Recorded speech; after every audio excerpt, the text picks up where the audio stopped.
Hey, this is Coco Beware, and you're live and in color with Wolfie D. Sometimes love is like a slow dance. You can tiptoe around, but don't make a sound. You can make a little silent romance. Hey, this is Jimmy Street, host of the Live and in Color with Wolfie D podcast. Hear the life and times of professional wrestler Wolfie D. From his time in the territories with PG-13 to his time in WWE, ECW, WCW, TNA, and more. Nothing is off limits and nothing will be held back. Thanks again for tuning in. Here he is, Wolfie D. Welcome once again to Live and in Color with Wolfie D and my man Jimmy across the street. And today we don't have a guest, Jimmy. What the hell, man? I know, Booker, man. God, you're so I know. But know what? You're a great editor and great co-host. I will give you that. And I think that today you have put together, I mean, this one's all on you basically, man.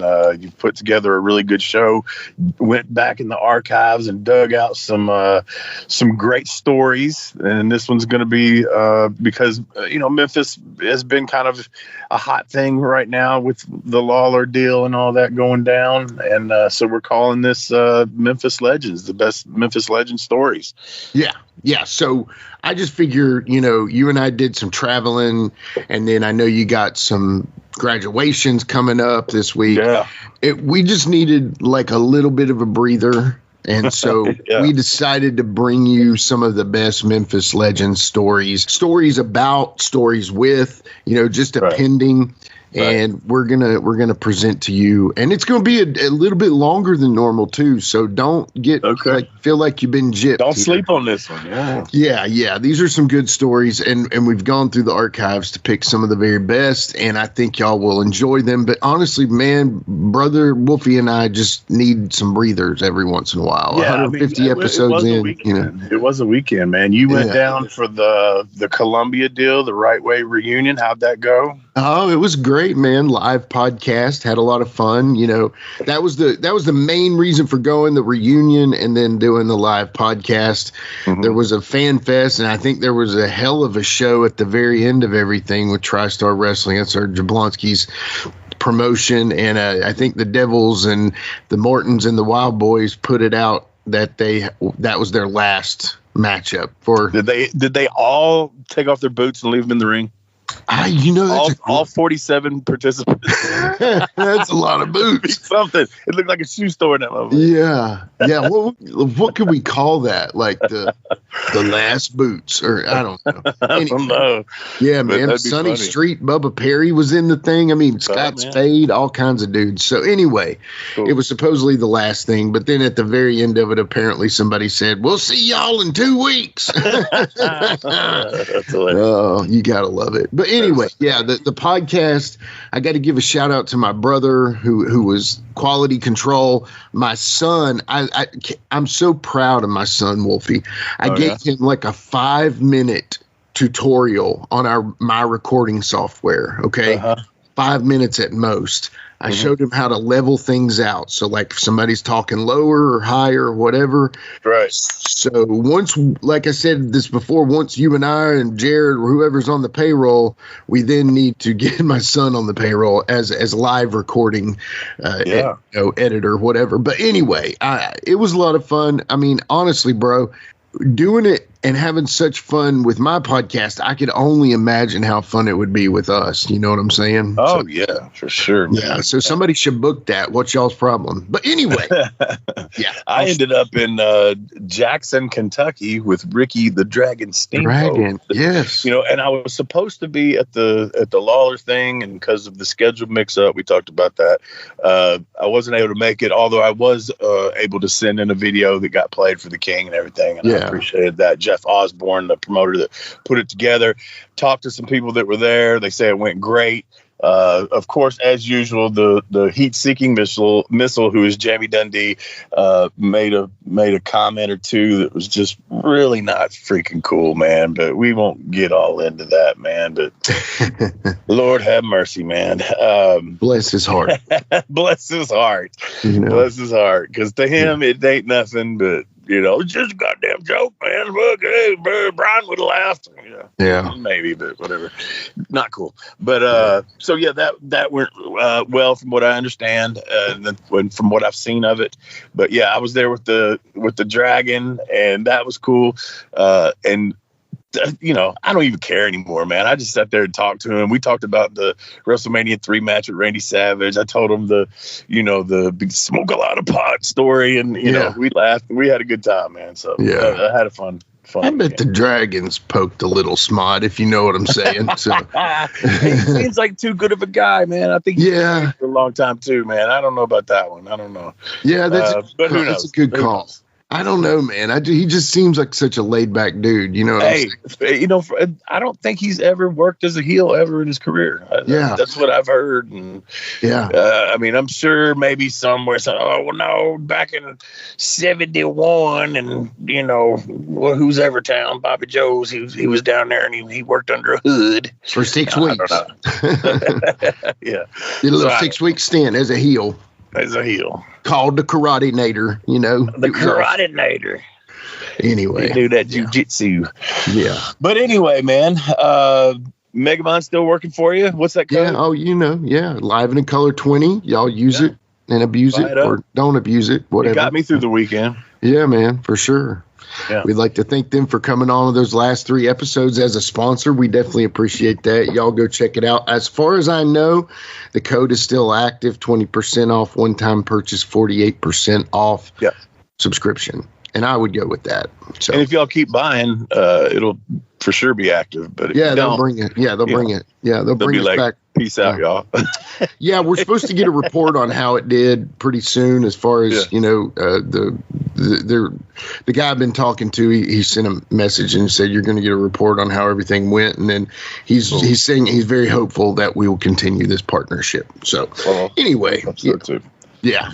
But check it out, and again, thank Jeff Daniels, man.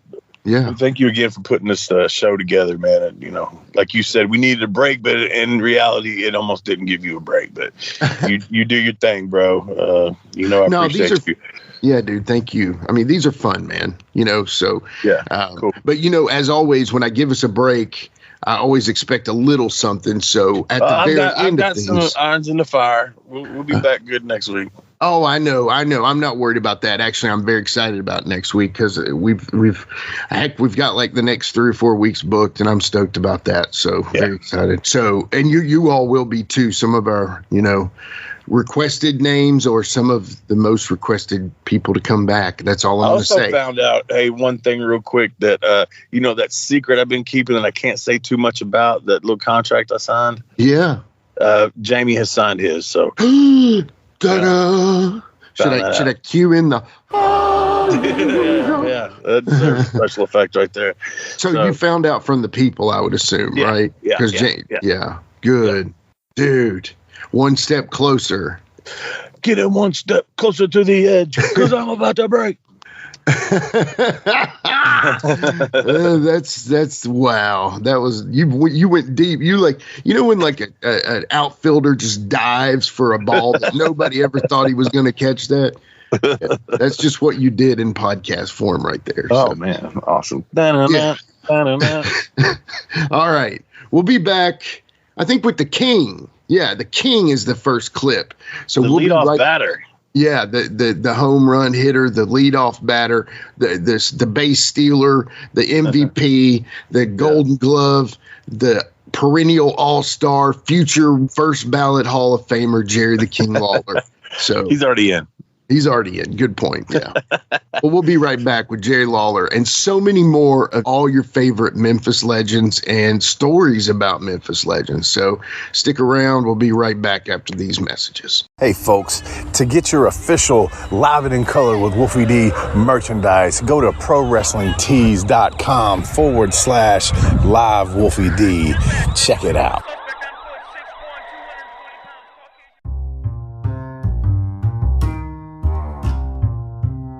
If you're listening to Live and in Color with Wolfie D on Apple Podcast and like what you're hearing, go ahead and leave a 5-star rating.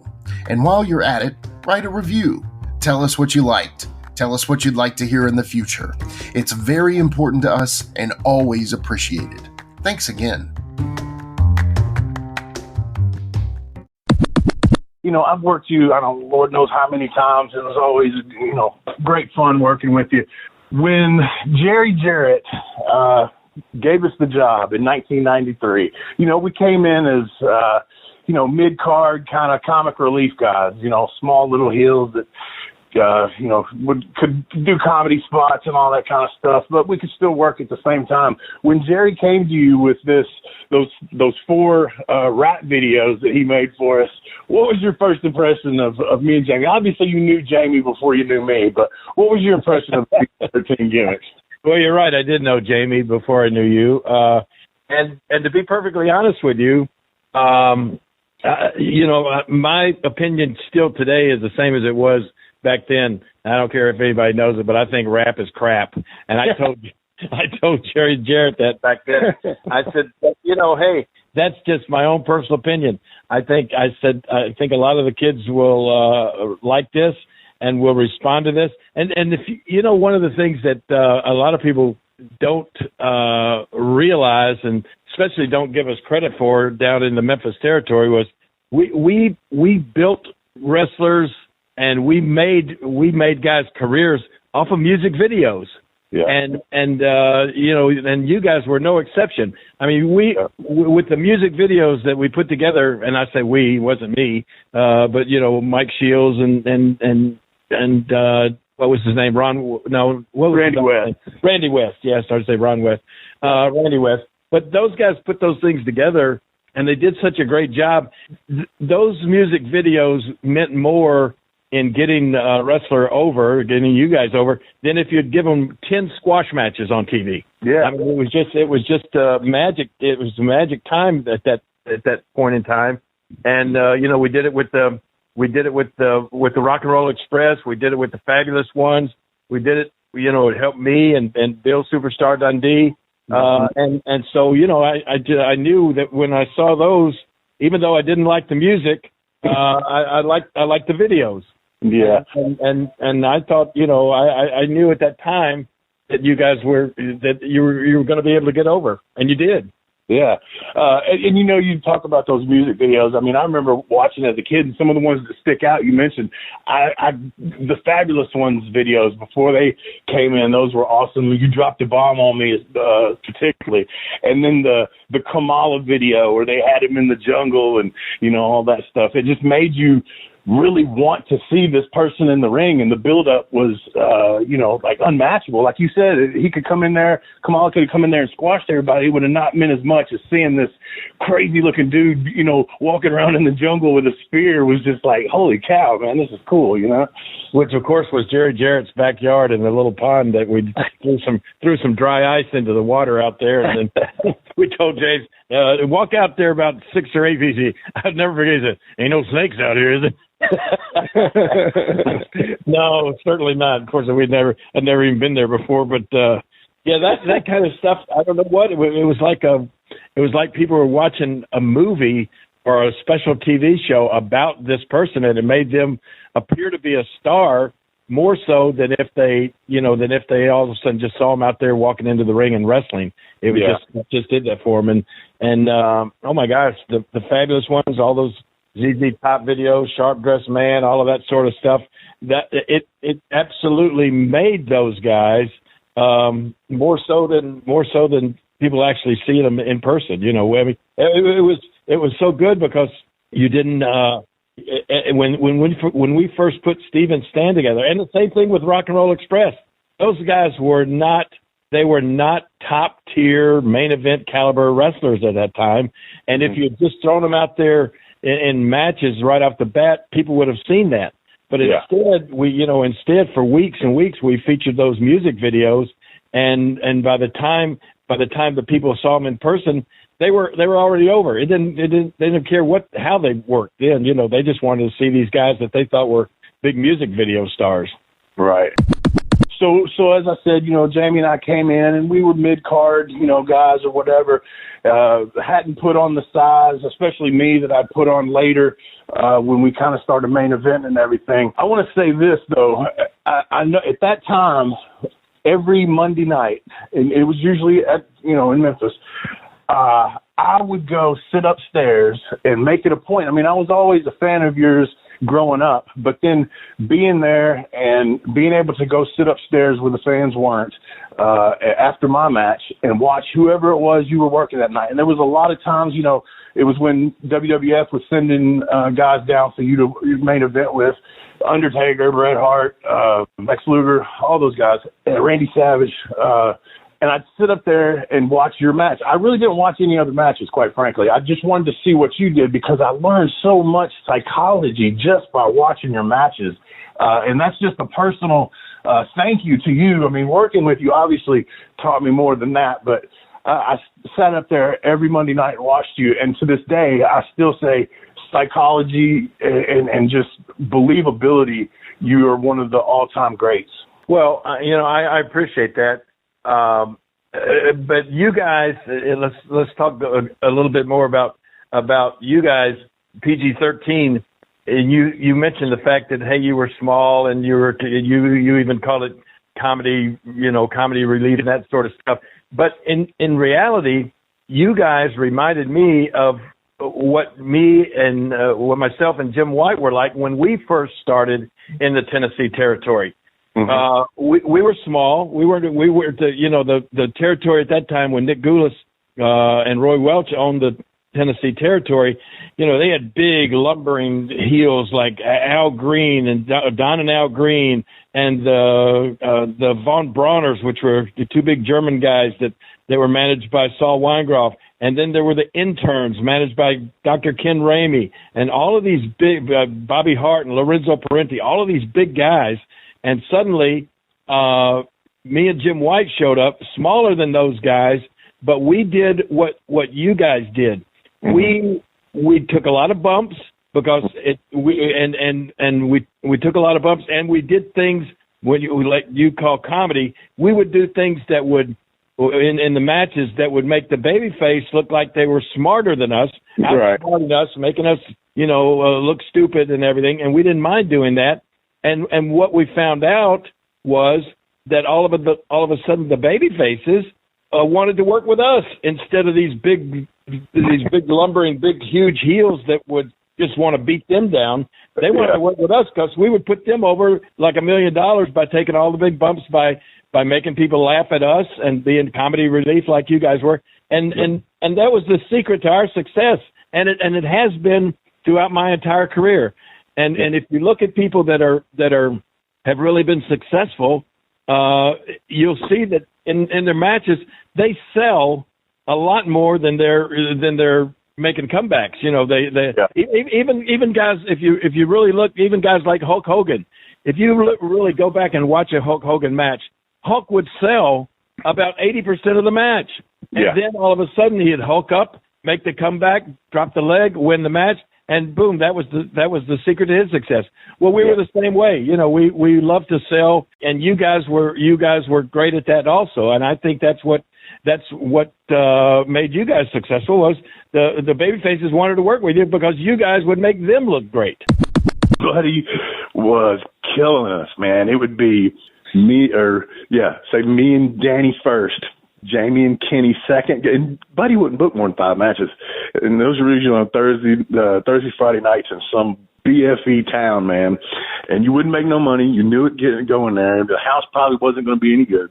At any rate, though, so first, second, and then third match would be probably maybe the mixed tag with the midgets, and then he would have possibly Lawler or somebody on top or something like that. But, I mean, he raped us, and the payoffs were awful, and he hated us at the same time. That's the thing. He hated us.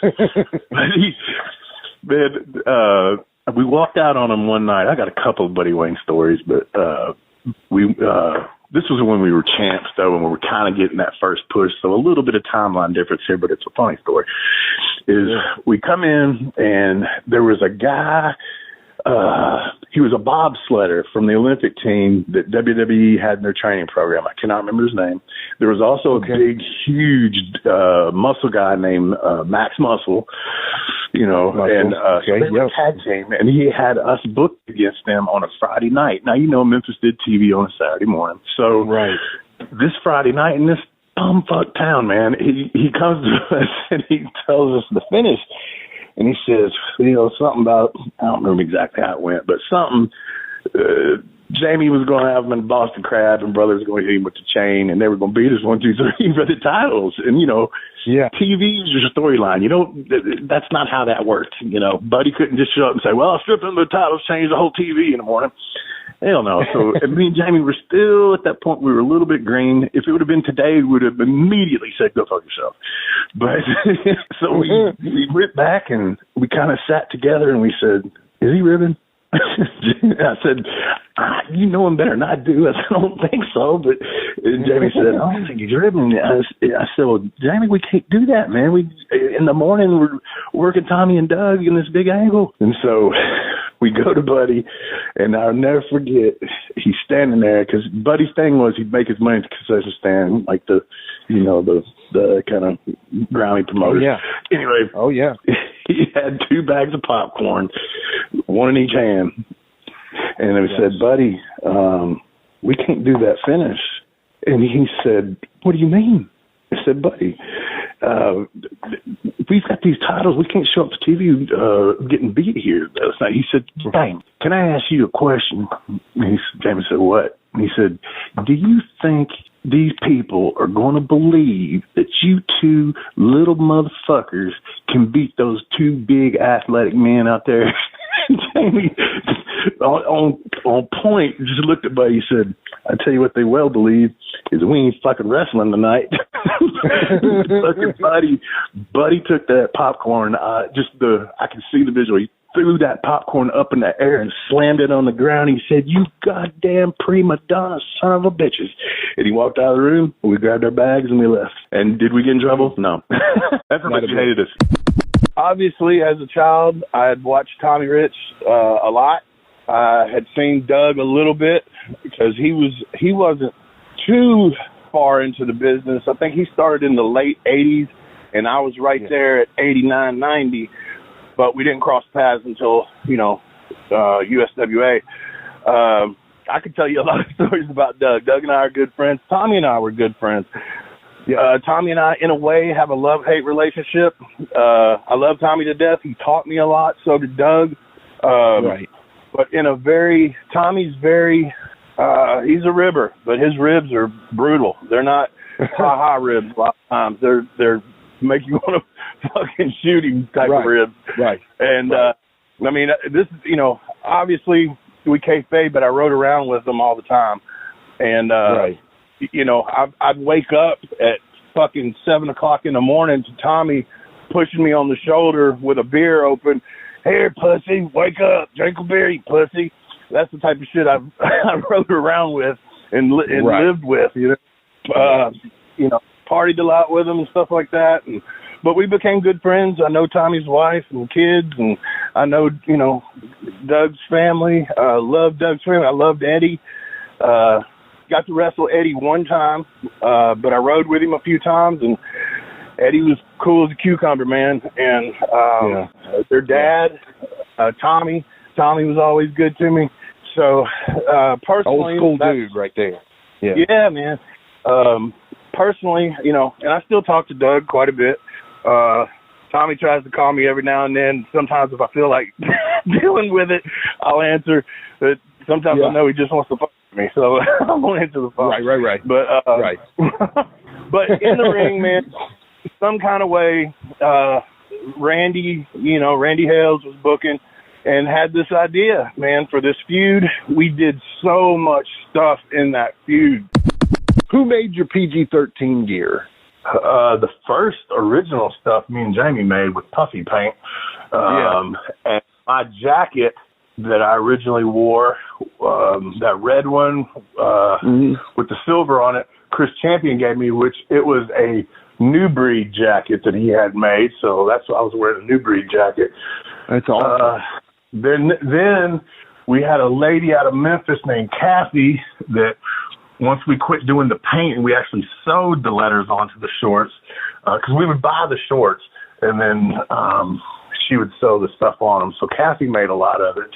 And one pair we had airbrushed or something that was just someplace in Memphis. I don't remember. But A lot of people made different things. I had a guy that made me hubcaps, believe it or not. He would just, here, I made you this new hubcap. Okay, thank you. Awesome. So, yeah, and Jamie, you know, a lot of his stuff like that, I hated it. I hated that Mickey Mouse jacket he had that was multicolored, and it was a blue jean jacket that his wife had put multicolors on and sewed Mickey Mouse on the back of it. I freaking hated that thing. I thought, Jamie, this is not hood, bro. But at that time, like, you remember like when the style was the shirts that would have Tasmanian Devil with some shorts and a hat on backwards, you know. Totally. So this was that time, so whatever. Yeah. It was kind of a good argument, but it was also Mickey Mouse. I get it, you know. It was very Mickey Mouse. I heard you're a pretty dangerous man to play pickup football with as well. Oh, my goodness. I mean, if I had one thing to do over, that would be the thing when I broke Lawler's leg. We always played pickup football every Sunday. We played tackle. I mean, it would get vicious sometimes. And so we was waiting on the players to come up. You know, we were waiting on everybody to show up. So we might have had 6 on the side at the time. So we were just, you know, just playing just for waiting more players to show up. And Lawler was on the other team. I was the opposite. I was the safety. And so he did like the end around. So he was running down the sidelines, and I just going toward him. And I'm telling you, I never made a body block in my life ever since I've been playing up until then. I did throw a body block. But lo and behold, I go and I hit him, and I threw a body block, and I hit his right leg, and his right leg stayed in the ground. And I'm hard of hearing anyway. I didn't hear it, but the players down the field just said pop. And they heard a loud pop. And of course, I broke his leg. I broke both bones in his right leg. And the ironic thing about that was he just bought him new cleats the day before. So he had also new cleats. So maybe that helped him keep that foot in the ground when I hit him. And my gosh, he was out for a year on that. I mean, he used to live with me when it comes to Memphis because when he still lived in Hendersonville. So, you know, he would live with me, and so that wouldn't cost him. So saved him something on that. But I don't remember. Did they work an angle on that, or did they just say he broke his leg playing football? No, they didn't work out. No. And let me tell you something. Once Jarrett found out that I broke his leg in football, now, he didn't say anything to me, but he wouldn't even talk to Lawler for I don't know how long. I mean, he always told Lawler, you're going to get hurt, quit playing that game. You're not a pro. Why are you doing it? So, but we all love to play it, you know. Right. That wasn't a gimmick to nowhere around that.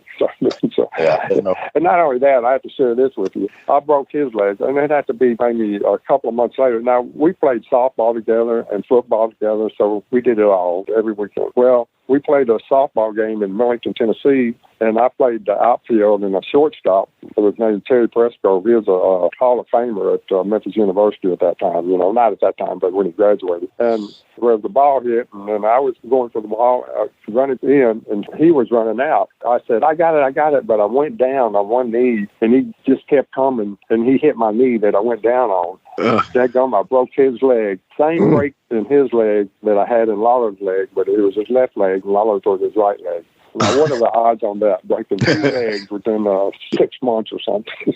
Oh, my goodness. That's a great gimmick. Never let that down. Everybody said, I don't ever want to play ball with you anymore. You break my leg. Ending careers. Oh, my goodness. Ironic about that. Lawler, when the week I broke his leg, I think it was a week or 2 before that, we was playing somebody that we didn't know. Sometimes we play somebody want to play us, and we play pickup, and we didn't know them. And of course, everybody on our side we knew, and so we played them. And he broke one of the persons on the other side, collarbone. So, and not only that, I mean, I tore ACL in my leg playing that, you know. So I look back on that, and I said, we should have listened to Jarrett when he said, don't do that. But, you know, we enjoyed it when we played it, though. Right. Let's talk about, you were the referee with the Jerry Lawler, Andy Kaufman big match. Yes. So you kind of hinted towards this to me yesterday when we talked. I didn't know. So you were smart to it. Y'all three were the only ones smart to it. Is that right? Yes. So just tell me how that all worked out and what you thought about all that. Well, you know, the beginning of it, you know, Andy Kaufman wrestled women. Right. Yeah. So that's when he came into here. And I'm sure Lawler, if you had Lawler on, he probably told you the whole thing, how he started here. Yeah, I didn't repeat myself by what he said. Anyway, he started with wrestling women, and then eventually worked it up where they were going to have he was going to have an angle with Lawler. Yeah. And so before the first match that they had, I remember getting together. I was at my house. We went to my house and went over what was going to happen and et cetera. And so then they had the match. And then Andy, he was like very, I won't say reserved, but back in the back, he wouldn't really go talk to anybody. He was really quiet, Unless you come up to talk to him, he'd talk to you. But I guess he had his reservations of just, he's just quiet. So anyway, but that's a different story once you put a mic in front of him or a camera in front of him, and then you can see what he does on the mic. But when they had the match, I'm sure he was a little scared being the first time, wrestling a male wrestler, but they had it pretty well, what they plan on doing, and I thought it went well. So, I'll tell you what, it was biggest angles of all the matches. Yeah, of all the matches, that was one of the most famous matches for Memphis wrestling. If Memphis wasn't on the map somewhere, that's where it was, because of Andy Kaufman and Jerry Lawler. And, of course, what started from that, then the movie, and then the Lawler on Letterman and Kaufman. Now, did you think, because I'm telling you, when that happened, like, I watched that over, and I had it on VHS, and I watched it over and over and over. And I don't want to say I was, at that age, 100% smart or whatever, but I kind of knew what was going on because I'd watched it so much and blah, blah, blah. Yeah. But that back suplex, when he gave him that first back suplex and dumped him on his head, I thought that killed him. What did you think? Well, it looked good. I'm telling you. It sure did. That looked good. It also when Lawler power driver. So I really thought in my head that's what hurt him. Though I thought if he got hurt, it had to have been that back suplex. His feet touched over his head when he landed. Well, I guess the story on that. After he got power drived, and then I ended up disqualifying Lawler for the power drive because you could do it back then, or you get it disqualified. Right. And, I'll probably repeat myself. I don't know what Lawler said, but anyway. No, it's okay. Kaufman's on the match. Kaufman's on the match, and he's telling me, and I'm down there with him. He's saying, "I want an ambulance." I said, "Ambulance?" So I went over, like I'm talking to him, like I'm, what are you doing? Yeah. But in other words, I'm saying, "Hey, he wants an ambulance." He said, "I'm not paying for an ambulance. Go tell him that." He said, "All right." I go back to him. Hey, how's your neck? And Lawler's not going to pay for an ambulance. He said, "Okay, I will." I go back to Lawler and said, "Hey, he's going to pay for the ambulance." I said, "Okay." So I go back to tell him, "Okay, you're on." Wow. So I didn't know to this part of it. I think a day or two. Yeah, he went to the hospital. I think he stayed a day or two in the hospital for him. Really? He worked the hospital staff? Oh, yeah, evidently. Pretty good. In my youth, I challenged everything. I really wanted people to feel that they're on the borderline of reality and entertainment. Mm-hmm. In other words, something he's doing in there is real. And the other side of it is okay, well, I understand the strutting and the entertainment side, but this guy's bringing something different. And it was actually just Florida style. Yeah. And from Florida to Georgia, same style. Carolinas, which I worked, and Tiger Conway Jr. was my partner.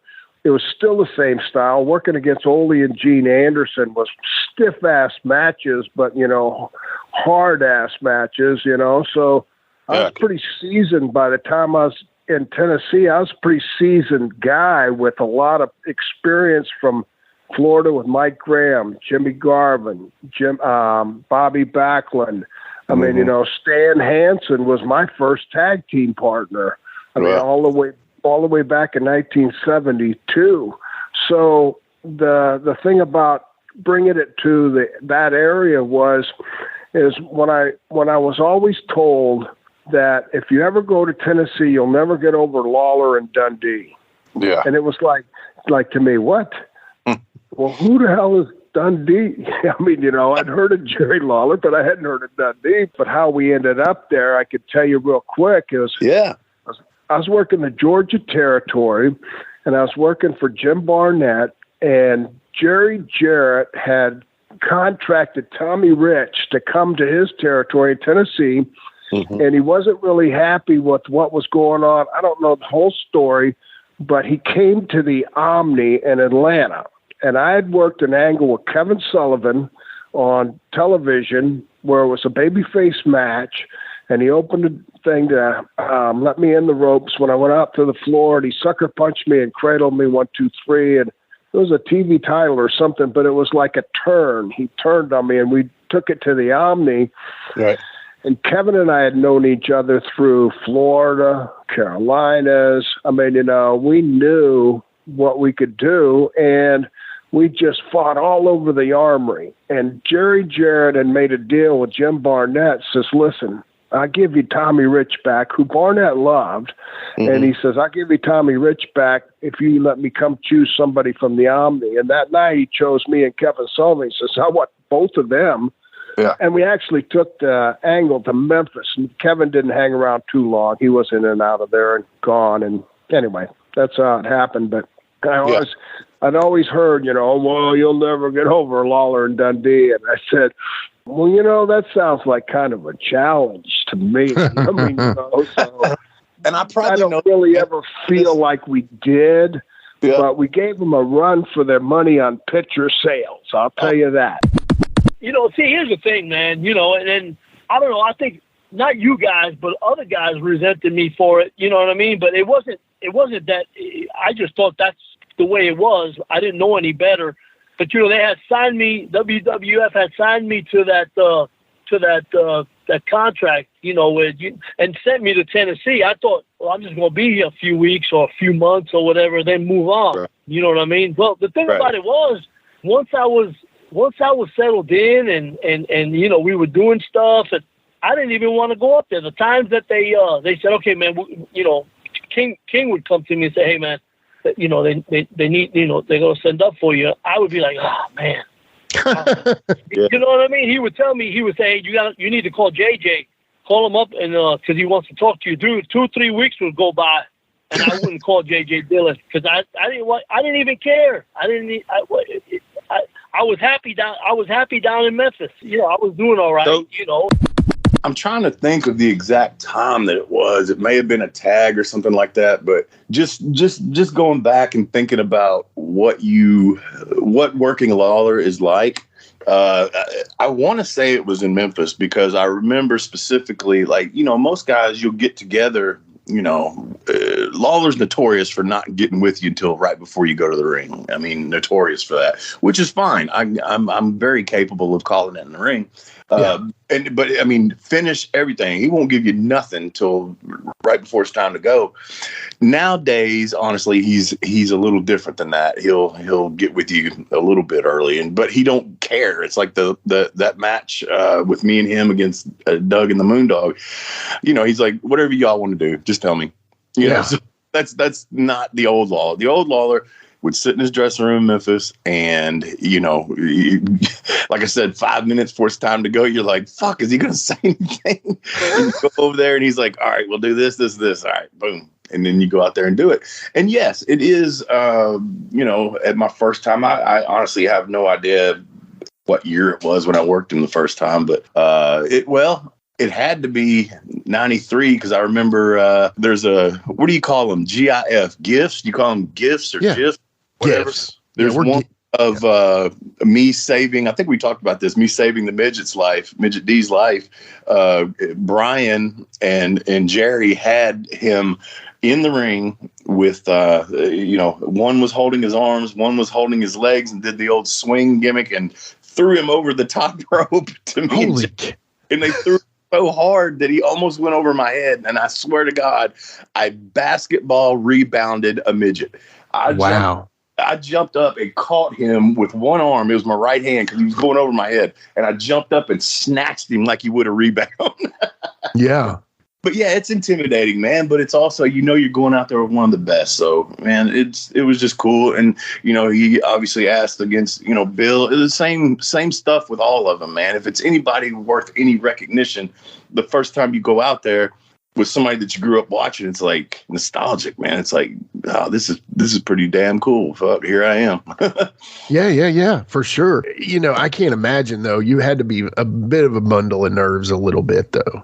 Honestly, Jimmy, man, I have never been one to get nervous before a match. Never. And I don't know whether that's belief in my abilities or just how comfortable I was being in the ring and still am. It's whatever, man. I can go out there, whatever style I need to do, whoever I'm working, whatever their style is, I can adapt. And I don't get nervous, because if you get nervous, that's when you forget things. I very much pride myself on being one that never, I don't want to say never, because you never say never, they say, but I really can't recall a time when I went to the ring and forgot anything. I don't remember going, oh God, what's the finish, or what's the next spot, or what's this, what's that. I never did that. And I think it's because I didn't get nervous, man. I just went out there and did what I do.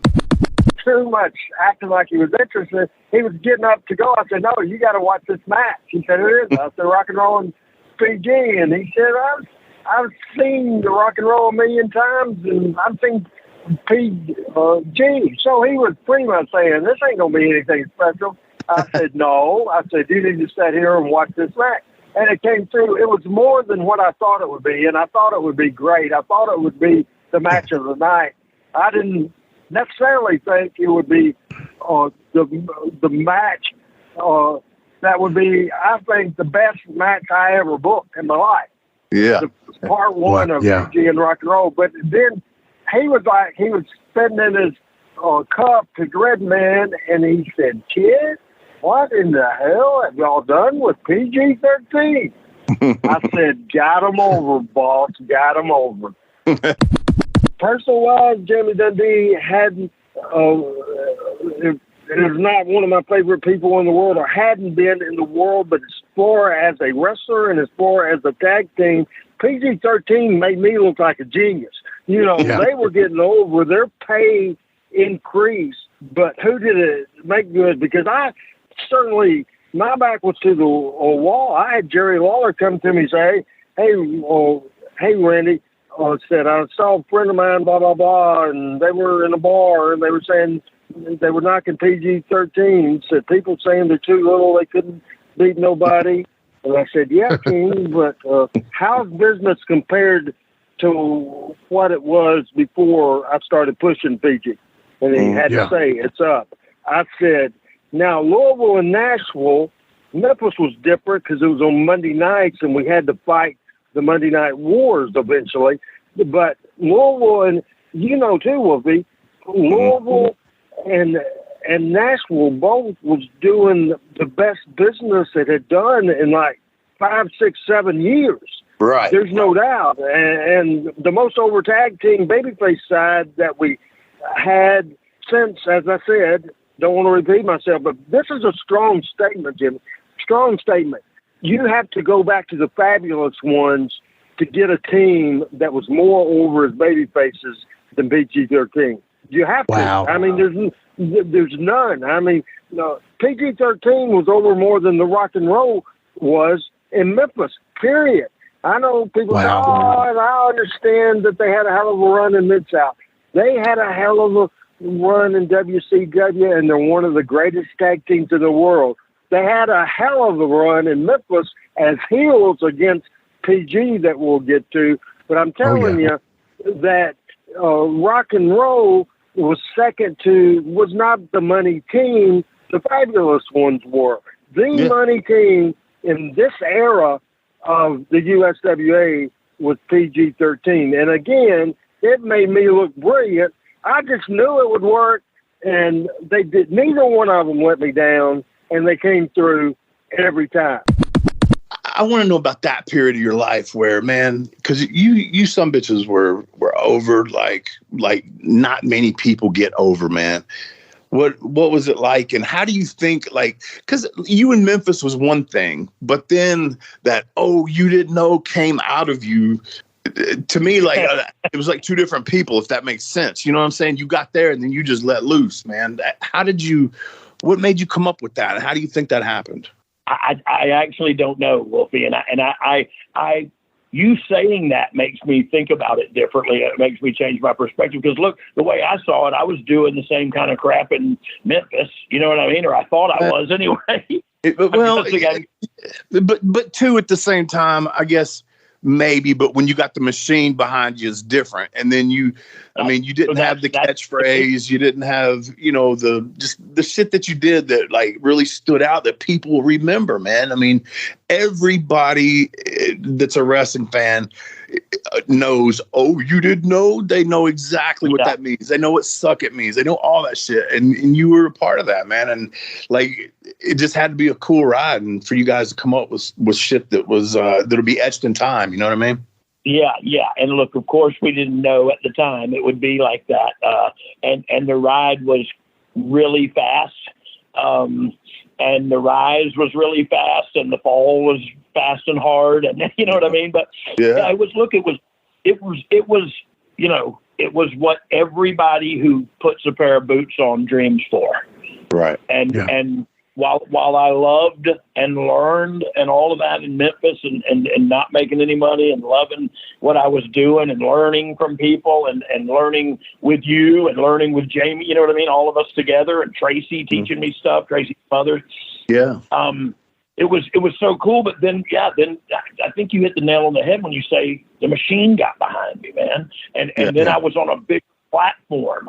And so, holy mackerel, maybe the same stuff I was doing in Memphis was cool to us, but maybe there's a bigger, Memphis is kind of hip and you're hip and the time was kind of hip. And so, I don't know, it felt good. And maybe when that bigger audience saw it, they hadn't seen it like that before. You know what I mean? Because Memphis produced several talents kind of that I bit from, you know what I mean? That I stole from.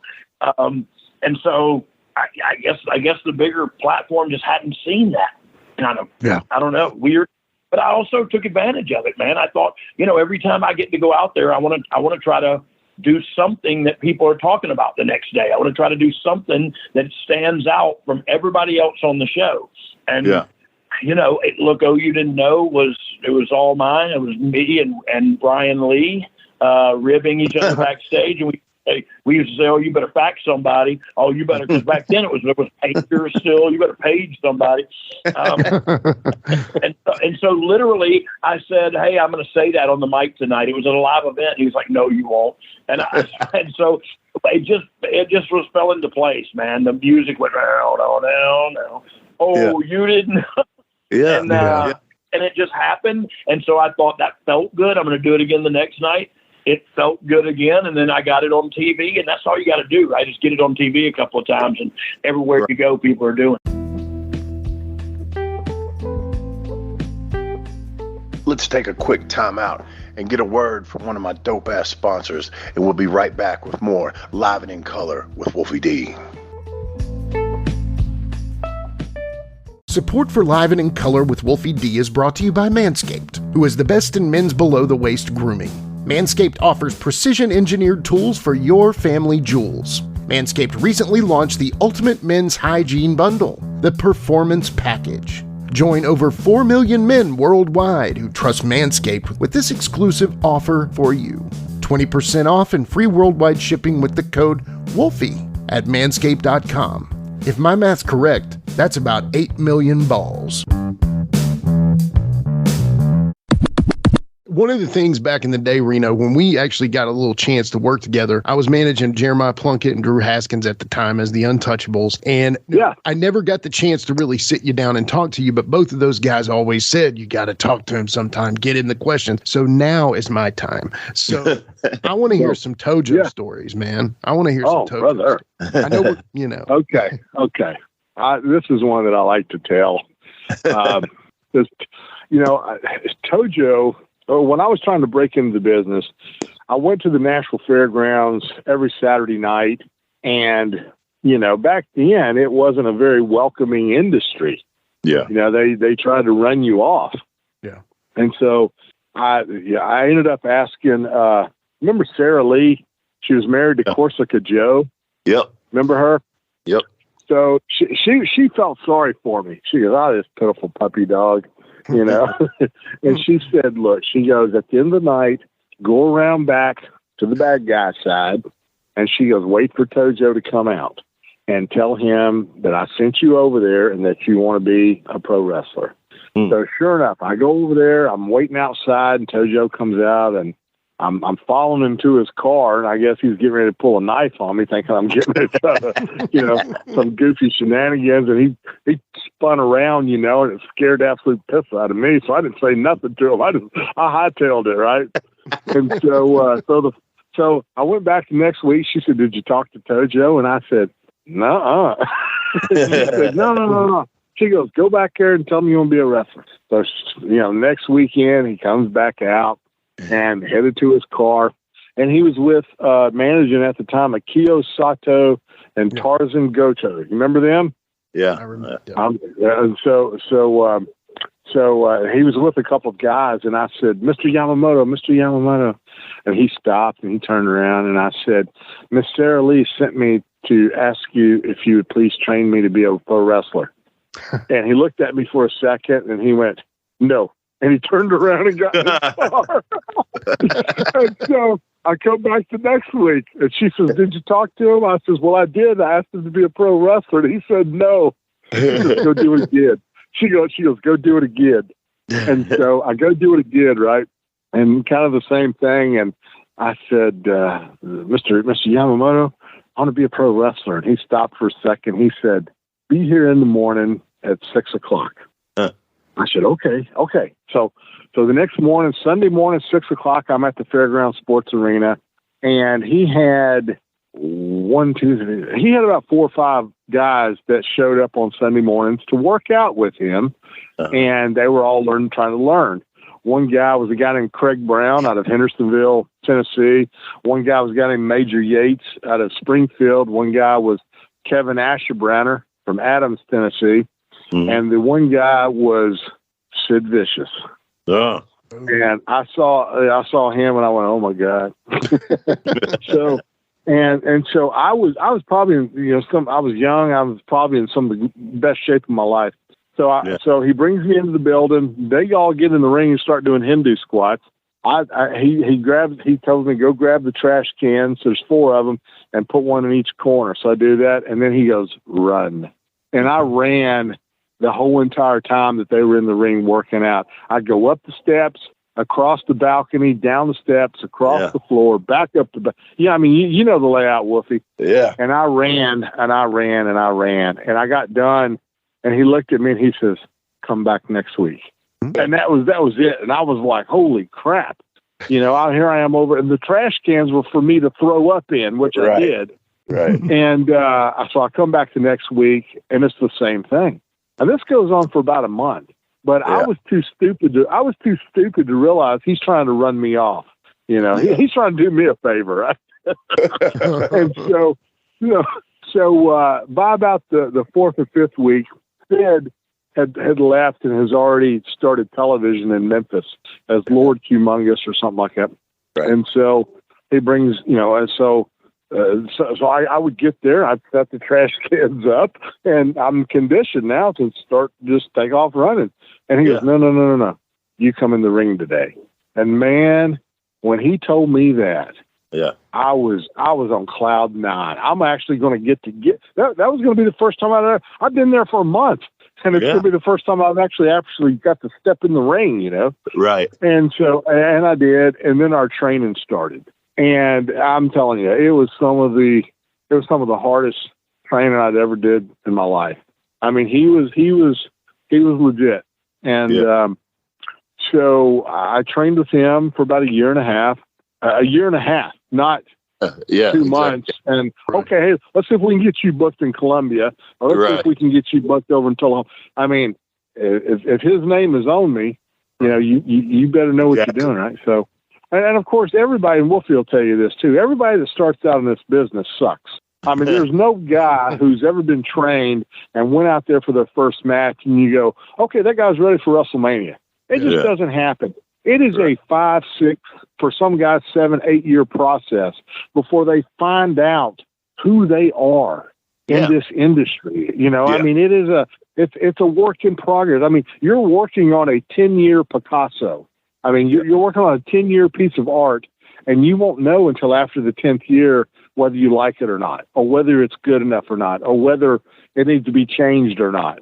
But that's just my thing. So finally, after a year and a half or so, he tells me, I think you're ready for a match. Okay. Yeah. So me and one of the other kids that was in the class, Major Yates, he said, he told Major, you're ready too. So we drove, he says, meet us here. He said, meet me here at the fairgrounds. So we met at the fairgrounds and he drove us to Columbia, Tennessee. Oh, on the way to, Mule Day. The big extravaganza. Nick Goulas is running the event, right? Let me tell you how hardcore Tojo was. Mm-hmm. He didn't smarten us up until we're driving to Columbia, Tennessee. He's driving. He had a maroon Lincoln. It had tinted windows. I mean, and it was the Mac Daddy of the day, of the era, right? And so we're heading to Columbia, Tennessee, and then he smartens us up, which you suspect. All right, we're doing this, we're doing that, but you don't know all the magic, right? And so he smartens us up, and he told us, he says, when you get in that locker room, you don't say nothing to nobody. You say yes sir, no sir, and you keep your head down. Yeah, and that's what we did. We didn't know any better. We've never been in a wrestling locker room before. And that, Wolfie, when you first start, you're just trying to fit in. You're not wanting to cause trouble. You're not wanting to draw any attention to yourself. You're just trying to get through the night without pissing your pants. Right. And so this thing at the time was so low budget. Okay. So we're out on this great big field. It's almost like an athletic field, and they're doing tractor pulls at one end, and mules are parading around the other end. But they've got a wrestling ring set up out in the middle of this big field, and the heels would come out of the baby faces would come out of the front part of this tent, and the heels would come out of the back part of the tent. And so we're all in the same tent, but we're going out in and out of different. I'm sitting there going, this don't look too high. This don't look too high class right here, right? So anyway, we go out there. We've got 10 minutes. So after Tojo smartens us up about halfway through the ride, he says, "Okay, this is what I want you to do." And he told us what he wanted us to do. He wanted us to do what we had learned in class. We're just doing basic wrestling moves. And he said, and I'm the heel, but Tojo said, at one point, I want you to take him and throw him out on the floor. Or throw him out of the ring. Mm-hmm. And that's what I did. And Tojo got the heat. And I'm, and I never really did one thing that would be, because I was the heel and Major Yates was the babyface. Yeah. And I asked Tojo, I said, do you want me to be the good guy or do you want him to be the bad guy? I don't know. I don't know what the termination, what the lingo was at the time. And he goes, no. He goes, you be the heel, he be the babyface. I said, okay. So I was just listening to him the whole entire time. And sure enough, we went out there and did exactly what he said and finished our match. And I think actually the match was Darnell, I rolled Darnell up with my feet on the rope. And that was it. And we go back into the locker room and we don't know what we've done, but apparently we did better than everybody else that was on the card. Wow. And Tojo was so proud at the fact that we went out there and didn't screw up, because all we did was basic wrestling. I mean, the wrestling that folks see today on today's television, I mean, they would flip the channel in the first 2 minutes compared to how wrestling was back. Wrestling back then, you actually grabbed a hold. Nobody grabs a hold. Nobody works a hold anymore. Nobody goes back to that hold anymore.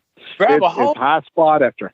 What's that? Say it, Wolfie. Buddy Wayne, grab a Holt. HOLT. Grab a Holt. Golly, yeah. And I mean, and that's what we did, and I think that was kind of the beginning of the transformation of wrestling from the 70s to the 80s to the 90s and then beyond and what you see today. Yeah. But, in the 60s and 70s, I mean, a guy might have a guy in a headlock for 45 minutes before they did anything. I've heard talk about it, as including Jim Cornette did a podcast about it, and Jerry Jarrett's version of the Spider Al Galento story. That incident with Galento did happen, but this was I've heard the story 100 times. Yeah, what's the version you've heard? Yeah, I heard the version that. And real quickly, Randy, I don't mean to cut you off, but for people that, and you kind of just said the names and stuff. So Jerry Jarrett claimed that he got into a shoot with Galento in the ring, and Galento was hitting him with something, and Jerry pulled his eyeball out, completely out. And that's how Jerry Jarrett told the story on the show. And so Randy has another version.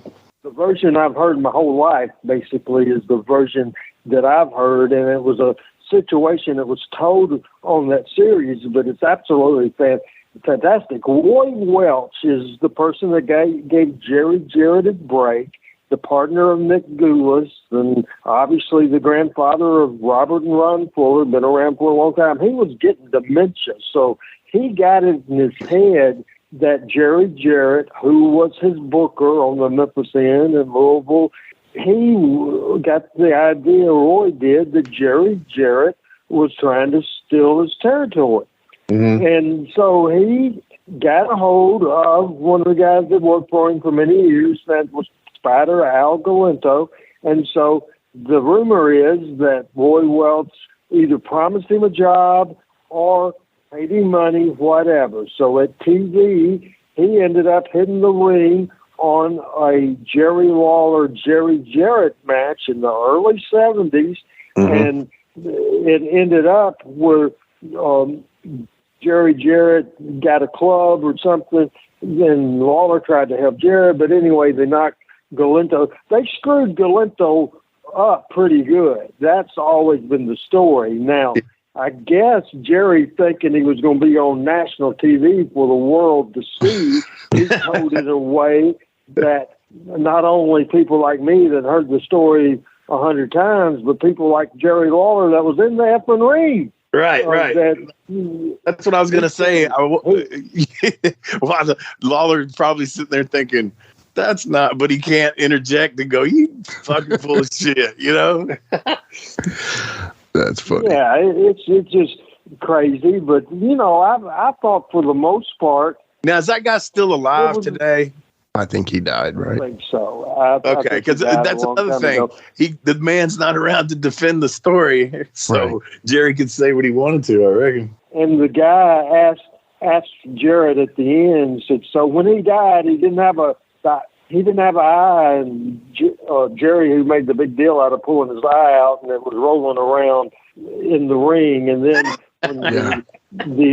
when the announcer asked, said, so when he died, then he didn't have a ring and have an eye, and Jarrett said, well, that's what I heard. Well, he just said that he tried to kill the guy by pulling his eye out, and then he says that's what he heard. It's crazy.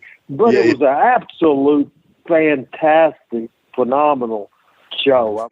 So, Wolfie, you had heard, you're younger than me, obviously. You had heard the story in the past, some version of it, right? It wasn't the first time you heard the story, right? Well, did I recall when I saw it? I couldn't remember hearing it before. I probably didn't. I can't remember. And there's been so many, times me and you and Frank riding up and down the road, and Frank would be telling some of those older stories. I knew some of those names, Roy Welch, and a lot of the ones that Frank used to talk about, but I don't retain stories like that. I'm one of those people that I love jokes, but I can never remember them to tell them to somebody.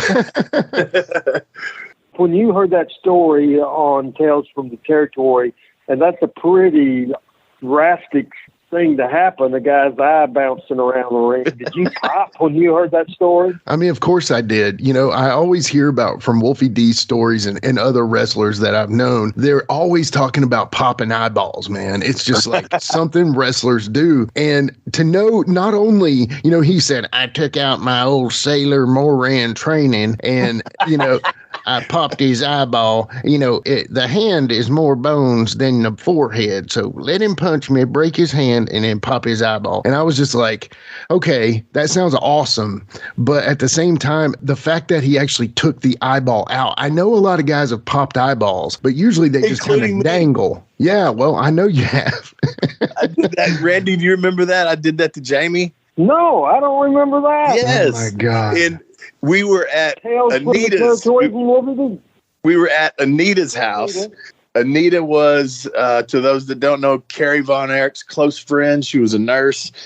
Some people have different opinions on her role in his life. I'll just put it like that. But we were staying there for with Mike Anthony, and me and Jamie had been out, and I think it was already daylight when we got back in.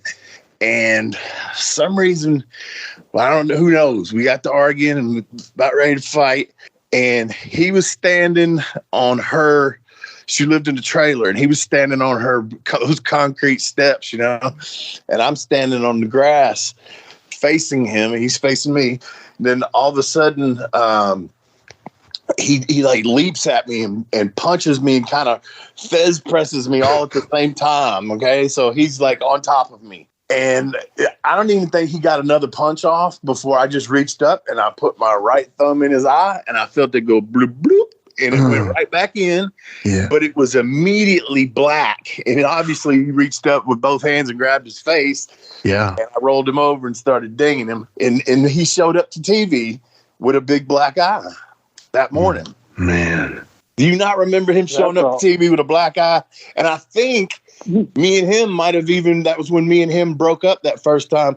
It might have been working against each other. Oh, my God. Like that might have been an era of time. Was I booking yet? I don't think so.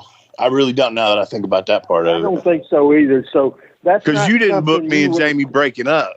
Gotcha. And that's not something you would have probably ever. You would have come to me and told me you got involved with Jamie and style. You wouldn't have told me that, especially in those days. Yeah. So this must have been pre that. I don't remember, but it was early on. But yeah, that happened. He showed up with a big black eye. I paid one back one time and could have cost us a big deal at Channel 5.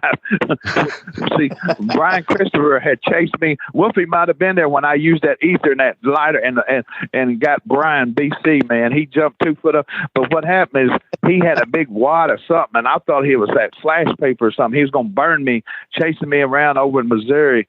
West Memphis at the Art one, and I said, Brian, get out of here. And he was like, I thought he was gonna throw that, and I was running. People thought it was so funny. And a couple months later at Channel 5 right there, and it was a can of ether starting fluid, for the car. Yeah, they must use it.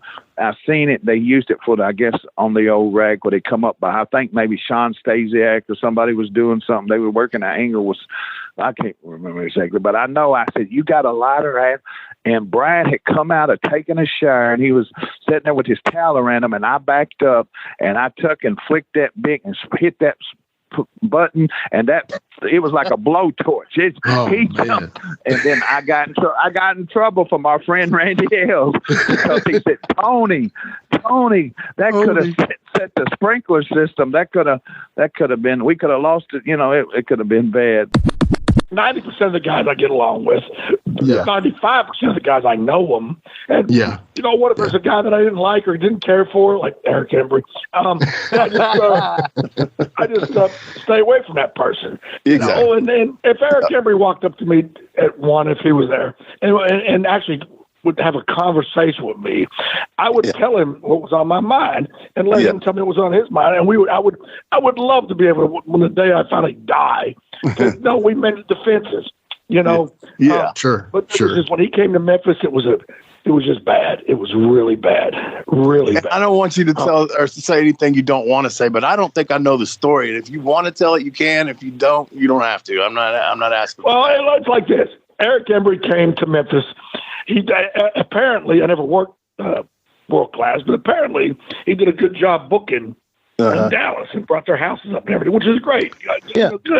Good mind for the business and everything, and that's fine. I won't knock that by any means. But the day he came to take over the booking in Memphis, little man, Jarrett asked me to pick him up at his hotel and bring him over to Channel 5. I said, okay, that's cool, no problem. You know, I'm the utility man in Memphis. They always have me do whatever. I thought he'd be like, oh, hey, Bruno, hey, how you doing, man? Okay, yeah, I'm looking forward to working with you, whatever. He gets in my car. The first thing he said was, just letting you know right now. And that's how he talks, you know, just letting you know right now. It's going to be a different ball game now. I'm not going to be dealing with all you Lawler guys. So maybe you just ought to find you a place to go because you're not going to be here. I'm not going to use you. And the first day, I mean, I met him in passing before. The first day I ever really met him. I mean, what the fuck have I done? And if I find out you tell Lawler that I told you this, you're going to be gone today. Well, you know, I almost broke my leg tripping to run to find Lawler and tell him. Yeah. So I don't know. I might have stopped and let that son of a bitch out. Yeah. No shit. So basically what happened after that was, and then, you know, guess who he made the manager of the territory? Jamie. Yeah, okay. Yeah. That makes sense. Okay. That's about the right time. Because Jamie says he loves Eric Embry. That makes total sense, actually. Yeah. So, there you go. So guess what? Eddie Marlin, Little Man, and Lawler got together and formulated a job for me that I wasn't working for Eric Embry. I was a referee, and they turned me completely into a referee right there. And then they put me in charge of the rings. So I didn't work for Eric Embry. I worked for the company. But check this out. And Jamie will back me up on this. This is true. When I was phasing out of being the manager, I was still a heel manager. But even though he wasn't using me, he would like have me at the ring with fucking Ken Raper or somebody. You know, he was like really burying me. So one night there was a battle royal at the Mid-South Coliseum. And said managers had to enter the battle royal. So Jamie was in the battle royal and I was in the battle royal. And of course all the wrestlers too. But check this out. I hadn't thought about this in years, so the subject just came up. This really pops me in my mind. And Jamie went with it. There was nothing against Jamie. I'm not knocking him by any means. But you know what? Nothing from nothing leaves nothing. What's this? The bell rang. Okay, everybody go at it. And it wasn't like the Royal Rumble one at a time. Everybody was in there waiting. And I guess the rules were you can't attack nobody until the bell rang, you know, whatever. Right. As soon as the bell rang, I ran across the ring and attacked Jamie. Nobody told me to do it. Nobody said, let's see what happens if that. No, I just did it. And the fucking place erupted. They wanted me to be. And honest to God, I'm not bullshit. Blowing smoke up my own ass. The rest of the freaking guys in the ring more or less stopped and just looked. They couldn't believe it. And it's awesome. We get the back. Eric Embry goes, well, what'd you do that for? Who told you to do that? Blah, blah. And I'll never forget it till Dad died. Lawler goes, well, looks like you just got a brand new hot baby face. And you're going to fuck this up? So we ended up working a big angle. Me and Jamie worked together for weeks and weeks and weeks everywhere. That's awesome. I ain't going to sit here and lie to you. It was Bret Hart, Shawn Michaels match. No. It wasn't. But it was getting over. And, so check this out. Okay, now y'all got me on a roll now. How much time do we have? How much you want? Okay, I didn't know if it was a time limit. Okay. So how about this?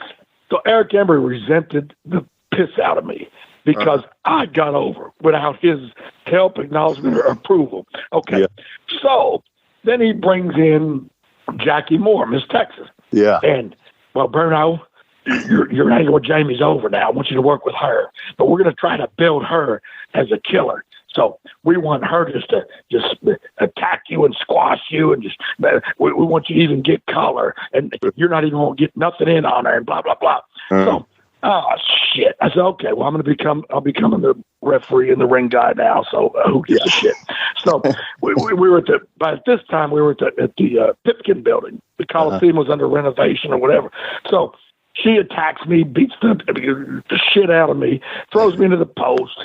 I get the color. I'm bleeding like hell. I'm selling. I'm dying. I can't even get it back into the ring. I'm counted out. Whatever. Yeah. Okay, this is Eric Embry's deal. But the next week, Jackie, Miss Texas, works with Dirty White Girl, little beautiful young lady, but little skinny girl, very slim, skinny. I'm watching the match from the back, Dirty White Girl is slinging Jackie around like Jackie's like Dirty White Girl's Ronda Rousey and Jackie's fucking. What the fuck? So I can't beat her, but this little slim, tiny little girl is slinging her around. I went fucking nuts. I started yelling. I was kicking chairs over and shit. Lawler and Eddie Marlin had to calm me and calm me down. I swear to God, I was gonna. If I wasn't a Christian man, which I am, I'd have killed Eric Embry that night. Yeah, no doubt. I mean, so then after that, I'm calmed down. They told me to go on home. We'll let somebody else, deal with the ring tonight. Just go, just like Chili Willie and them deal with the ring without me. And so anyway, about a month later, we're at a spot show somewhere up in Tennessee or Kentucky. I can't remember. So I'm refereeing, and Eric Embry's working with Jeff Jarrett. Mm-hmm. So Jeff says, tell Eric, do the test of strength. Tell him to do the test of strength. So, of course, obviously what that means is put your hand up. Do the play mercy. Play mercy. Yeah. So, okay. I said, Embry, do the test of strength. Huh? I said, put your hand, do the test of strength. Huh? What's that? And I said this to Jeff. I said it so fucking loud everybody in the audience heard. I didn't give a shit. I said, hey, Jeff, our booker don't know what the test of strength is. Oh my God. Yep. What did Jeff do? He said, tell him to play mercy. So I mean, no shit. The guy's supposed to be booking the fucking territory. I don't know what the test of strength is. What'd you say? It's like, oh God. So we get in the back and he's cussing and he's yelling. And Steve Keirn told him, Embry, get the fuck down. Keirn would have backed me up. Me and Keirn are a pretty good friend. He don't back me up. Steve's great. We him. We had Steve on, man. He was really cool to come on for me, man. And we had a great time with him. Oh, he's really cool. He's a really, really smart guy, and absolutely. He understands the business. But yeah, I swear to God, with everything I hold dear, I would have a conversation with Eric Embry if he was somewhere I was or whatever. I'm not somebody that you'd have to, punch my mother or something for me to hate you forever. You know what I mean? But I mean, something like that. Let's have a conversation. Eric, why did you come in like that? Why didn't you just say, look, I'm going to make some changes. Why don't you see if they can use you as a referee or maybe find another place to go? Whatever. And I would have said, well, look, Lawler and them will keep me here as long as I want to be here. So if you want to use somebody else in my position, I'll see what else they can find for me. That would have been fine. But the way he just came, and there was no reason. Your car. There was just a piece of shit. Yeah, in my own car. Yeah. Man, that ain't right. Shit.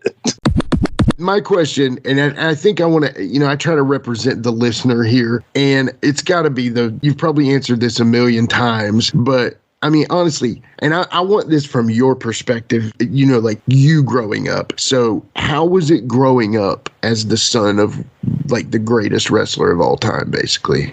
I mean, it's weird because it's one of those things where it's hard to say because that's all you knew. It'd be different, I think, maybe if my dad was my stepdad and all of a sudden I'm 10 or 11 years old and my mother marries this guy, then that you could have something to kind of compare it to and it'd be something different.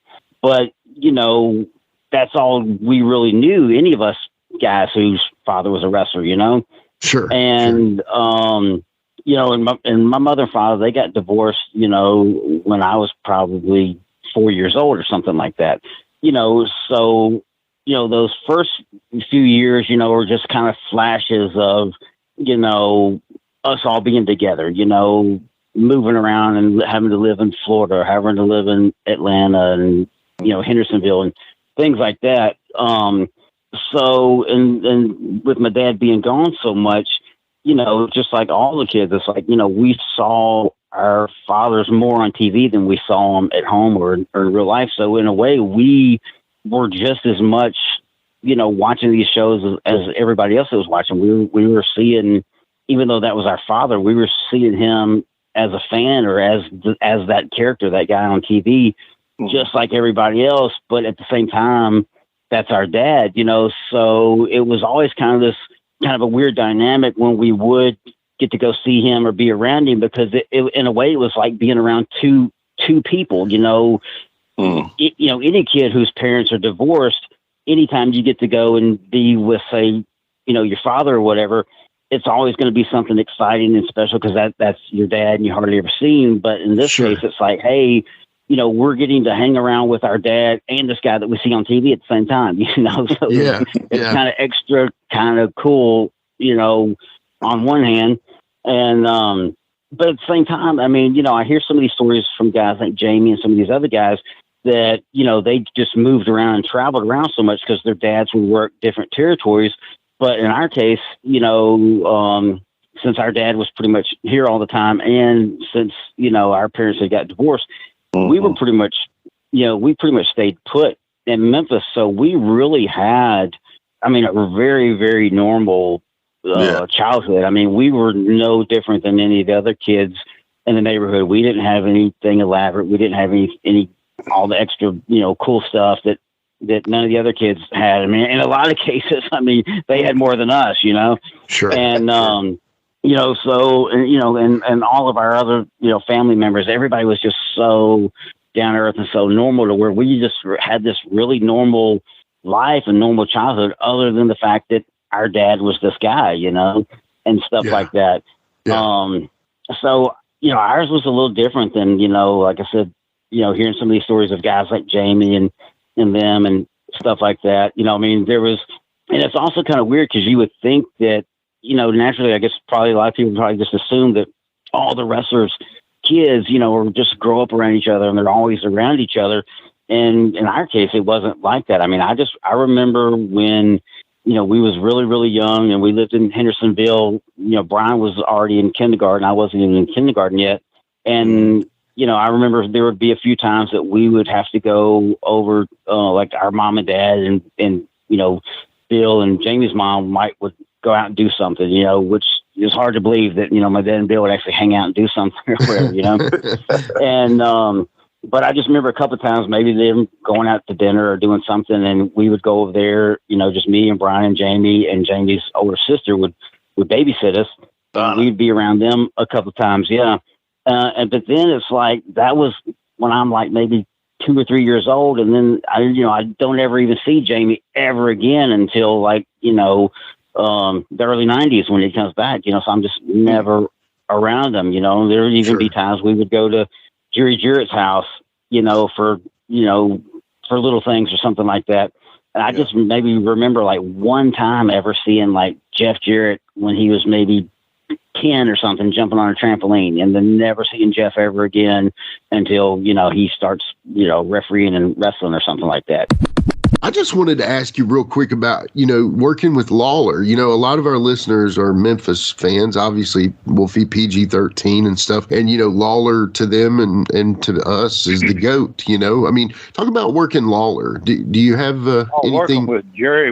Working with Jerry was a night off. Yeah. I mean, that's how smooth he is. He's one of the people that I was talking about.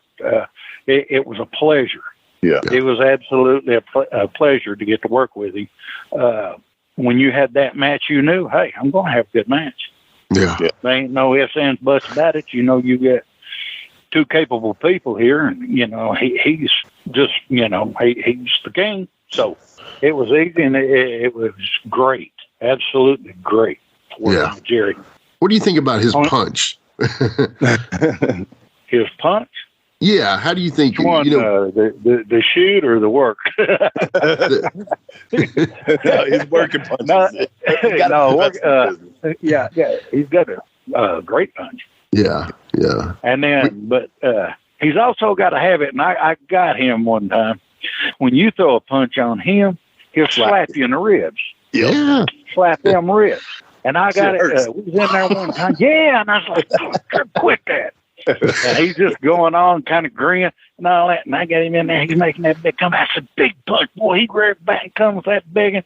And I was coming up from the floor with it. And I caught him right in the left-hand side of his ribs. But it sounded like a 38 went off. Yes. Wow. And he went, no. He sold it. Walking off the other way. And I was like, yeah. Now you know what we're all going through. Yes, I hated that. Doug used to do that all the time. Doug Gilbert would do that. I hated it. Yeah. I tell you, Bill Dundee. Quit that. Bill Dundee. We were having Bill brought a damn, and I didn't know it. Okay, it was me and Bill, and I didn't know he brought it, but he had a rubber band that he brought to the ring with him, and he'd tell me to put him in a headlock, and when he get in the headlock, he'd pull that rubber band out and he'd pop it on my ribs right there in that same spot. And I was a heel, and I let go of him and sell it because it really hurt. But he just kept doing it. He was messing with me. I didn't know what it was at first. It was pretty funny. But yeah, that's such a sensitive spot. I hate it when people hit me in there. I know. But it looked good when Lawler did it, and the people never saw it. You see everybody now doing the thigh slap for every fucking punch, every fucking kick, every fucking everything. I can't stand it. But Lawler would do it in a way where, it was you punching him and he's getting the sound, and nobody ever caught on to that. I mean, yeah, and it looked like he was trying to push you off of him. Yeah. Right. Or something like that. Yeah. You never noticed it, or if you did, it looked like, he was just trying to push to get away. Yeah. Yep. That's genius. Really. Very remarkable man. Yep, absolutely. One of my favorite Reggie B. Fine moments on TV or anything was when you ate Coco's Byrd Frankie on TV.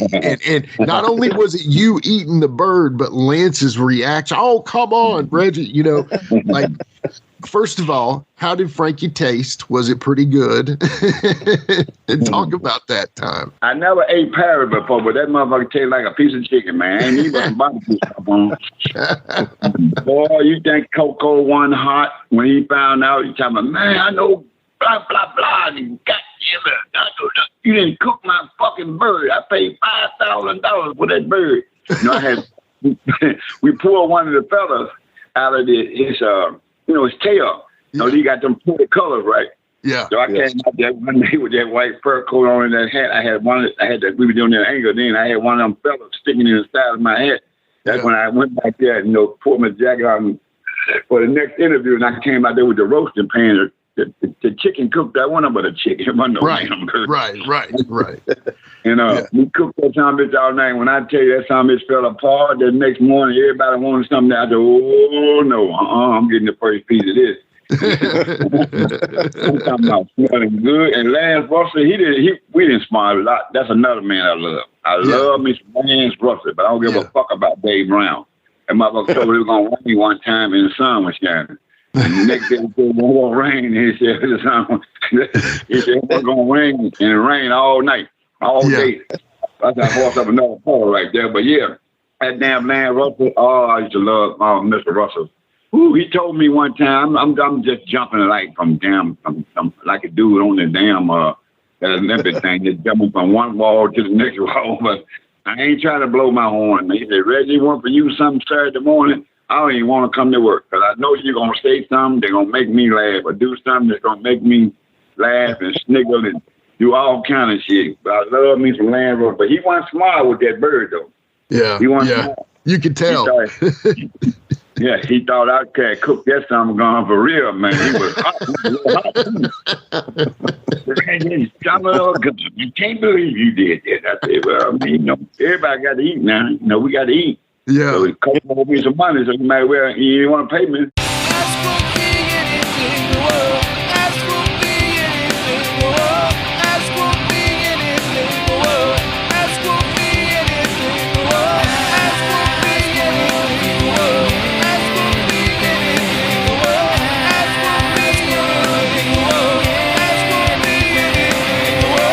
All right, we are back with Ask Wolfie D. Anything, Wolfie, that was your break for the next few months. So I hope you took advantage of it. Yes, I actually just woke up. No, I listened to all that. Yeah, no, they're good stories. Not like I haven't heard it before. I hadn't lived most of that, but yeah. You lived through it and lived through most of it. Yeah, but, I hope everybody enjoyed that, really. And I know Jerry the King Lawler has done plenty of podcasts and stuff, but I'm just so proud of us having him as our episode 7. Now, would I probably trade a body part to get him back on? Yeah, absolutely. Sure. But I know that because we were in different format at that time too. We were putting it into my career and everything. I'd like to do it again with just, I want to talk about you. You know what I mean? Yeah. Because at that point it was all about the story of you. And you know, dude, to know that we pulled in Ricky Morton and Jerry Lawler so early on. I mean, like, you know, it's funny when I listen to those back, I'm like, King, you know, I'm just like, sir, thank you, sir. Sir, hello, sir. King, I'm sir. Yeah, anyway. The point of the matter is we hope that Jerry can come back to a form where I know he's got a voice issue a little bit and anything I've heard him on, and, you know, just recovering from the health scares and health problems that he's had. I mean, dude, applaud him quite considerably for that. Now, it does show you that there's an image of clean living right there, you know? I mean, yeah, man. Yeah. So I hope King lives, you know, long live the King is all I can say, you know? So I like that. Yeah. So, and I mean, to all of our favorite legends, we hope them long lasting life. So that being said, you know, we've got some questions here, and this one is an interesting question, I think. And this is Nick Lane 26 from YouTube.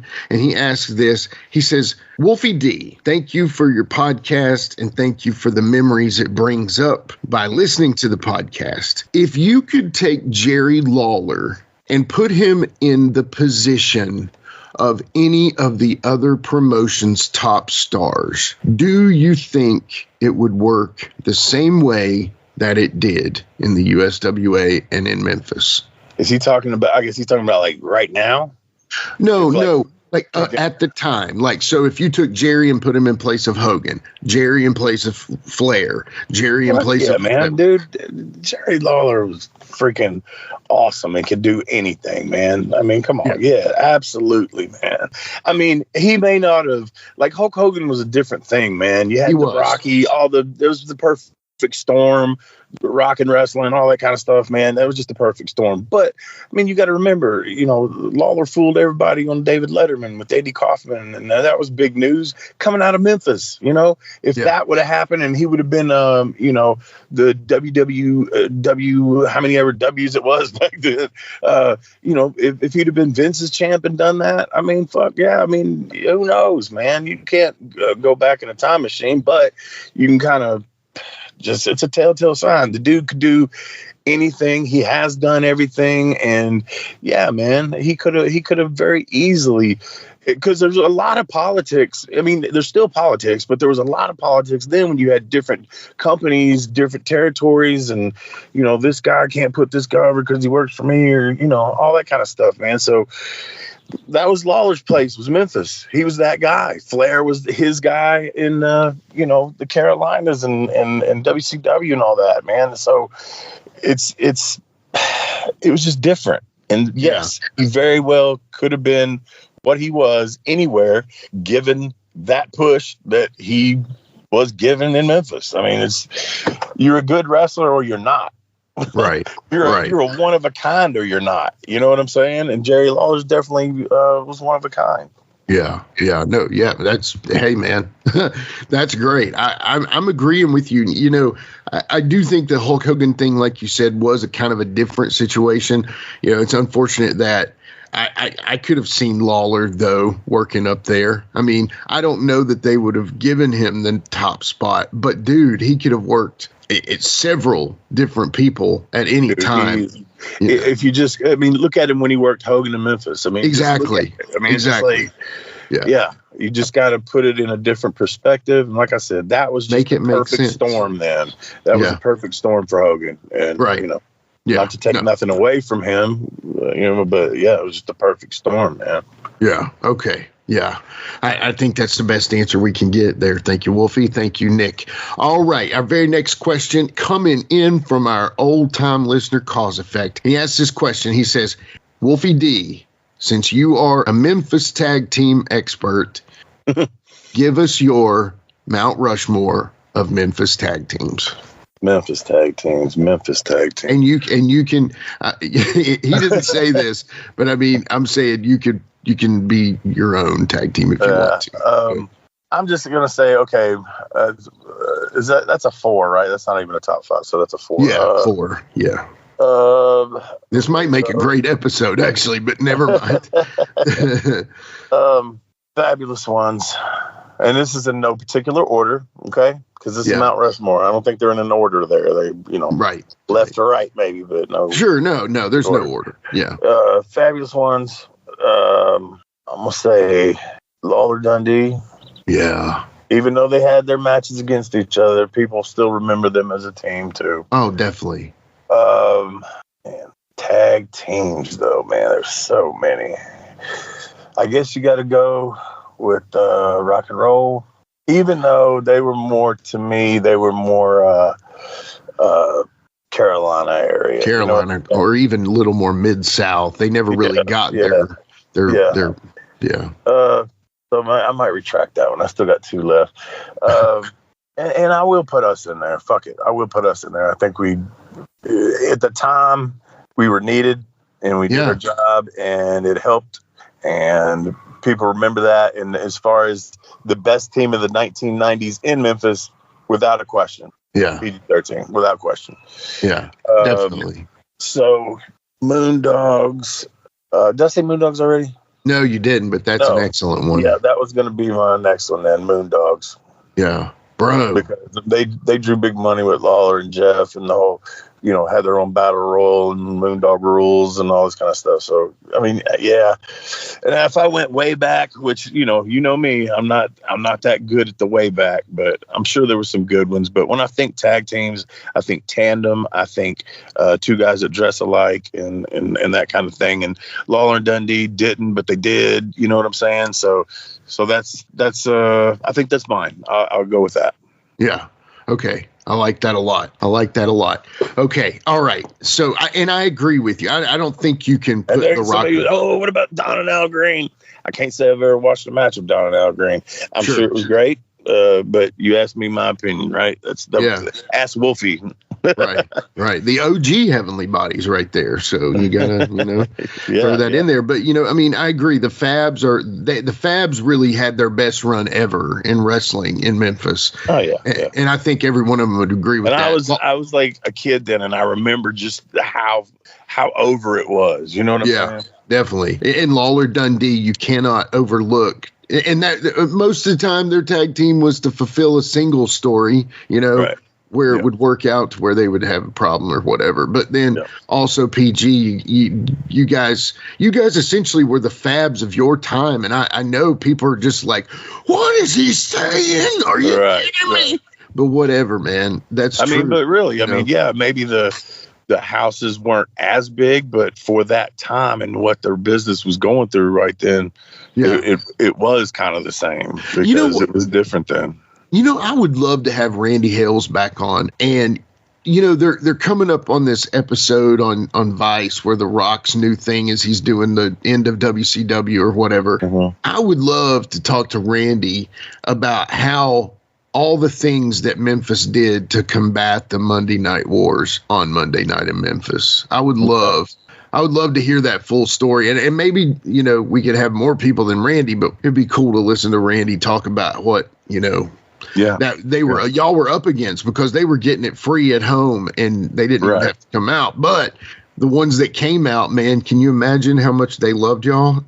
Yeah, and they did. And I mean, the houses were still pretty damn good, man. Yeah, definitely. Well, that was a great question. Thank you very much, Cause Effect. Now, the next one we've got here is Easy Boogie on YouTube, and he this is actually a funny question.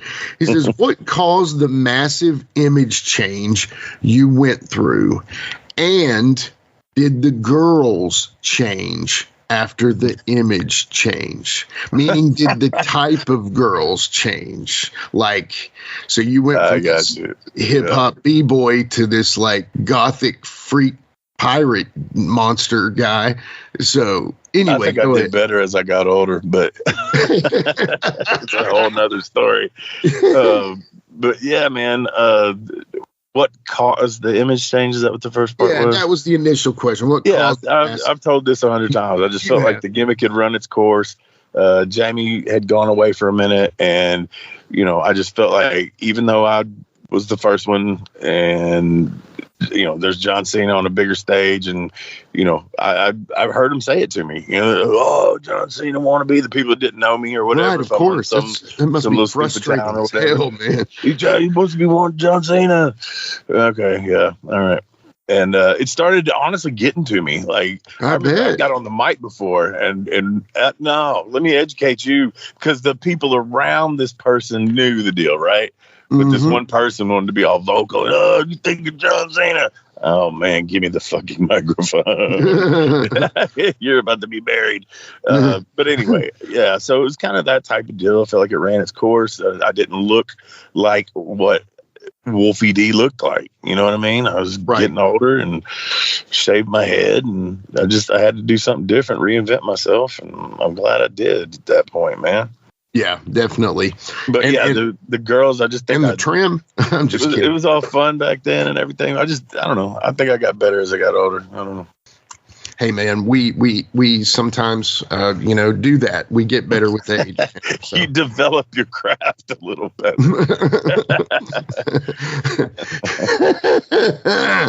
Yes, it's the pencil and the motion of the ocean, right? Or whatever the deal is. Never mind. It's like anyway, battleship.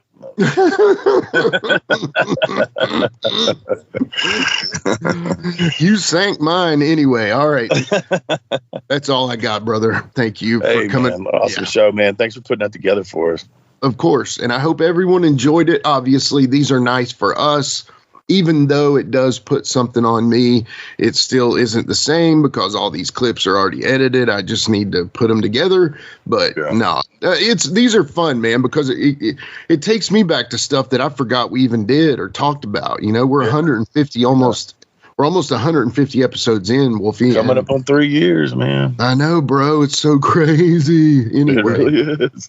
I know. Well, what is it they say 5 years before you start making money? Maybe it's 3. I don't know. Jesus Christ. Well, anyway, man, again, thank you. Thank you, everybody, for listening. Go check out some Magic Mind. And what's the code? Live in Color 20. 20% off one time. I can't remember that. Yeah. But, yeah, and it's no joke, y'all. Me and Jimmy both tried it, been using it and stuff, and I endorse it. I endorse this message. It's very good. So yeah, man. Thanks for listening. Next week we got next few weeks we got some more good ones coming up as far as guests go and stuff. Oh yeah, you're gonna love these. I'm excited. Can't wait. Yeah. Thank you guys, and we'll holler at you next week.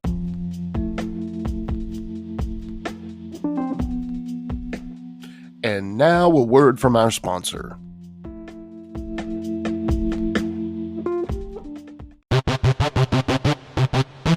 Ladies and gentlemen, welcome to Give Me Back My Pro Wrestling, the podcast that's based on the old school but can still help you find the good stuff from today.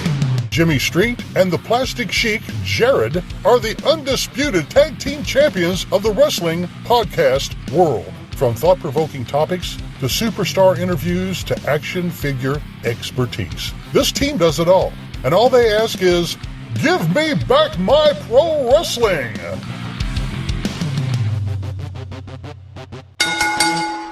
Every other Thursday, wherever you listen to podcasts. Join me, Gene Jackson, for the Jackson Interaction Podcast, where I'll be doing one-on-one interviews with people from the world of professional wrestling, as well as stand-up comedy. You can get them anywhere podcasts are available in both video and audio form, but you can find them all at GeneJacksonPod.com. Are you a pro wrestling fan? Well, stop by Captain's Corner, where you can get autographed photos, cards, magazines, and figures from all of your favorite wrestling superstars of the past, present, and future. You'll also be able to participate in live signings in the weeks and months to come. Make sure to stop by Captain's Corner on Facebook and give us a holler. Remember, cheers to the working man. That's right, it's the talk of Middle Tennessee, the channel you love to hate and the channel you hate to love. It's Brian Turner from Brian Turner's VHS Rehab. And if you're looking for matches from Wolfie D to Jerry Lawler to Dusty Rhodes and the team that put a pimp before your eyes and a goatee between your thighs, Booty Call and Athena, go to lostwrestling.com. See, I made it easy for you. Brian Turner's VHS Rehab. Booyah.